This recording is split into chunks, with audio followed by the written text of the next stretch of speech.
Praise the lord. హల్లెలూయా. ప్రతి ఉదయం వేకువనే లేచి దేవుని వాగ్దానములు వినుచున్న మీ అందరికీ నా హృదయపూర్వక వందనములు తెలియజేయుచున్నాను. ఈరోజు దేవుని వాగ్దానము పరిశుద్ధ గ్రంథము నుండి సామెతల గ్రంథము 18వ అధ్యాయము 15వ వచనం. జ్ఞానుల చెవి తెలివిని వెదకును, వివేకము గల మనస్సు తెలివిని సంపాదించును. ఆమెన్. హల్లెలూయా.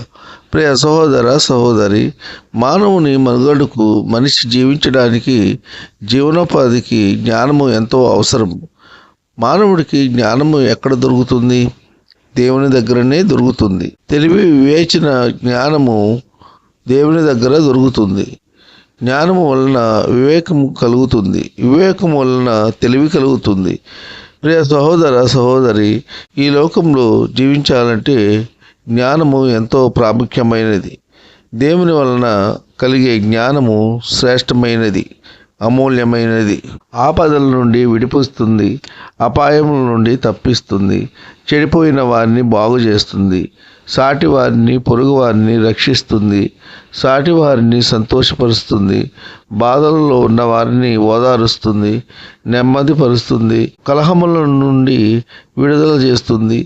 కావున ప్రియులారా, జ్ఞానము కావాలంటే దేవుని యొద్దకు రావాలి, దేవుని వాక్యమును గైకొనాలి, దేవుని వాక్య ప్రకారము జీవించాలి, దేవుని చిత్తాన్ని నెరవేర్చాలి, దేవునితో అనుదినము సంబంధము కలిగి ఉండాలి. మరి నిజముగా మనము ఎంత సమయము దేవునితో గడుపుచున్నాము?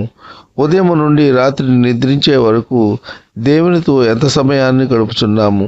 కనీసం 1 గంట సమయాన్ని అయినా దేవుని కొరకు కేటాయించాలి. దేవునితో ఎంత సమయం గడిపితే అంత దీవెనలు పొందుకుంటాము. ఈ కొద్ది మాటలు దేవుడు దీవించునుగాక. ఆమేన్. ప్రార్థన. కృపా సత్య సంపూర్ణ మీ ఘనమైన ఉన్నతమైన నామమునకు వేలాది వందనాలు స్తుతులు చెల్లించున్నాం తండ్రి. మీరు గొప్ప దేవుడవు, శక్తివంతుడు, సర్వాధికారి యేసయ్య, మీకు స్తోత్రములు. ఈ వేకువనే లేచి ఎందరైతే మీ యొక్క వాక్యమును విని మిమ్మల్ని అంగీకరించి ఉన్నారో అటువంటి వారిని అందరినీ దీవించండి, ఆశీర్వదించండి. ఎందరైతే మీ యొక్క వాక్యము వెనుక మిమ్మల్ని అంగీకరించుకై ఉన్నారో అటువంటి వారందరూ మీ యొక్క వాక్యమును విని మారు మనసు పొంది, బాప్తిస్మం పొంది, రక్షింపబడి మిమ్మల్ని స్తుతించి ఆరాధించే వారిగా చేయండి. ఉద్యోగములు లేని వారికి ఉద్యోగములు దయచేయండి. వివాహములు కాని వారికి వివాహములు జరుగులాగున మీ కృప ఉంచండి. గర్భఫలం లేని వారికి గర్భఫలం దయచేయండి. గర్భిణీ స్త్రీలకు సుఖమైన ప్రసవ దినాలు దయచేయండి. తల్లి బిడ్డ క్షేమంగా ఆరోగ్యంగా ఉండేలాగున మీ కృప ఉంచండి. ఇరాన్, ఇస్రాయేల్, అమెరికా యుద్ధములను ఆపివేయండి తండ్రి. ఒకరిపై ఒకరు పగరు పెంచుకోకుండా ప్రేమ కలిగి శాంతి సమాధానంగా జీవించే కృప దయచేయండి. ఎండలు విపరీతంగా ఉన్నాయి తండ్రి. ఎండ వేడిమి వలన ఎటువంటి శారీరక బలహీనతలు దరిచేరకుండా మీ కృప ఉంచండి. వాక్యం ద్వారా తెలియజేసిన విధముగా జ్ఞానం గల వారు ఆలకించి తెలివిని వెదకుదురు. దేవుని యందు భయభక్తులు కలిగి ఉండుట జ్ఞానమునకు మూలమని, దేవుని యొద్దనే జ్ఞానము లభించునని వాక్యం ద్వారా సెలవిచ్చి ఉన్నందుకు మీకు స్తోత్రములు. సొంత గృహము లేని వారికి సొంత గృహము దయచేయండి. సొంత వాహనము లేని వారికి సొంత వాహనము దయచేయండి. వ్యాధిగ్రస్తులను స్వస్థపరచండి, బాగు చేయండి.